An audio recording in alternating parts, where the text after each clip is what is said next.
Hello everyone and welcome. I'm Carol. I'm very glad you joined me as we move forward with another video on self-awareness.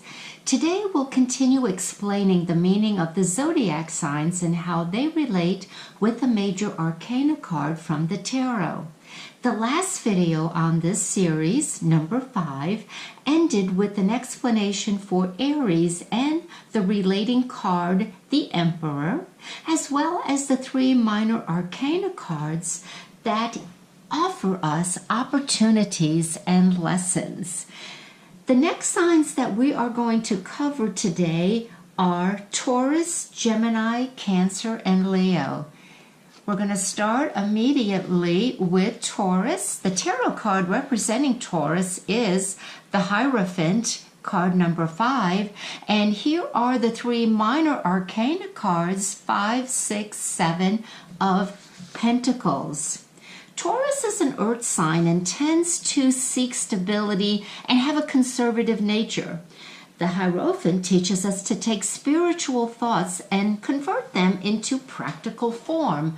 Also, spiritual practices. Both have the ability to inspire through the use of words. Taurus people are very intuitive, possessing the ability to change and or improve conditions for their fellow man. This is certainly also representative in the Hierophant. So what is the conflict? Anger towards establishments, which could end up being destructive instead of being reformative or look for a better way to approach things. When out of balance, Taurus seems to become overindulgence. They could also be argumentative and or stubbornly adhering to false beliefs, limiting concepts. What's the lesson? What do all of us need to learn when we include the Hierophant and these 3 cards? Having a purpose to fulfill, working together to bring about constructive change, letting go of the need to be right, dealing with disappointments, being aware of the needs to truly listen to what those around us are expressing, but also to be aware of your inner voice. What is the potential which we see in the number of the major arcana cards for the zodiac sign? And here it is number 5. It gives us public recognition. 5 allows for change, which helps remove the tendency to become stuck, bogged down, overwhelmed by the tendency of the earth element. It also brings versatility and lightheartedness into play because 5 definitely likes to have change.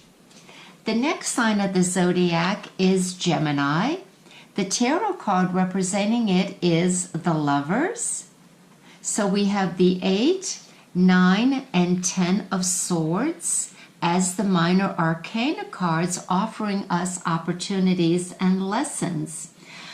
Both Gemini and the Lovers cards are interested in partnerships, union, and bonding. Both have opposing energies, male, female, conscious, unconscious, and right and wrong. The power occurs when they resolve these differences and allow for unity. In doing so, all restriction is neutralized and both are now free to move forward on their path. Gemini people love to communicate. They are expressive and they're very curious. They also love their freedom. So where's the conflict? Procrastination, fearful of making a mistake, putting off making decisions, which often ends up in missing out on opportunities that are presented to us, that our thoughts and ideas give us. Overcritical of self or others, they also may lack the ability to concentrate. They needlessly worry over what they are powerless to change. What is the lesson to be learned? First and foremost, there is nothing perfect in this world. The lovers are asking us to accept that side of us that we refuse to identify with or even recognize. Learn to discriminate and make wiser choices. Don't be overly concerned with others' actions or lack of, as well as how other people think or act. The number potential is the number 6, and it brings balance into any situation. Number 6 helps bridge the mind with the heart. In doing so, creating a desire for harmony versus right and wrong, good or bad, me or you, and an emphasis is on family and relationships. The next zodiac sign that we are going to discuss is Cancer. The tarot card is the Chariot, and the minor arcana cards are 2, 3, and 4 of Cups. Both Cancer and the Chariot possess the need to protect. The Charioteer has crescent moons, ruler of the sign of Cancer, on his shoulders. This reminds him to not only control his forces outside himself, but those within him. Often they are linked like the opposing sphinxes, which leads his chariot. Cancer individuals are very sensitive, sympathetic, and nurturing, but both are intuitive and have tenacity. Cancer is most often devoted to family and or a cause. Both Cancer and the Chariot are showing that progress is achieved by being proactive. So what's the conflict? Becoming disconnected from your purpose, making changes in midstream, becoming scattered, letting emotions overrule logic, lacking discrimination in the choices you make. They even affect relationships with people around you.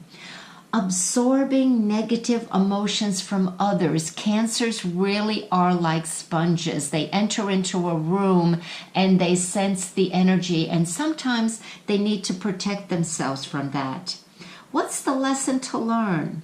Ask yourself if the past is currently working through the present, bringing unsatisfactory results. Using your intuition more than your emotions to make choices and decisions, especially in relationships. Express your feelings through art, writing, singing, and dancing. Movement. Movement is very good to get water going. What is the number influence? It is number 7, and 7 is very spiritual. It also gives form and substance to the watery nature we just described. It also brings higher awareness and the deeper sense of our existence. The last set that we are going to talk about in this video is the sign of Leo, which is represented by the Strength or Lust card in the major arcana. And the 3 minor cards are 5, 6, and 7 of Wands. Leos have the instinctive ability to unite physical and spiritual forces. They are known to have creative power. They're charismatic, generous, and sympathetic. Leo is ruled by the sun. The sun's radiance is a life-giving force. It would help to understand strength and lust if we knew that lust comes from the root word luster, a noun meaning the quality or conditions of shining by reflecting light. Both Leo and the Strength card inspire us to be bold and to go after what we desire.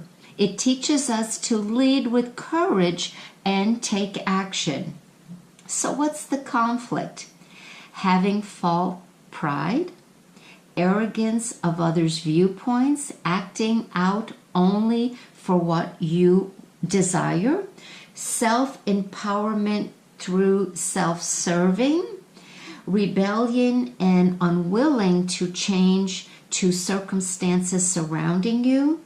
If this continues, unfortunately, imbalances occur and stagnation can result in depression. What's the lesson to learn?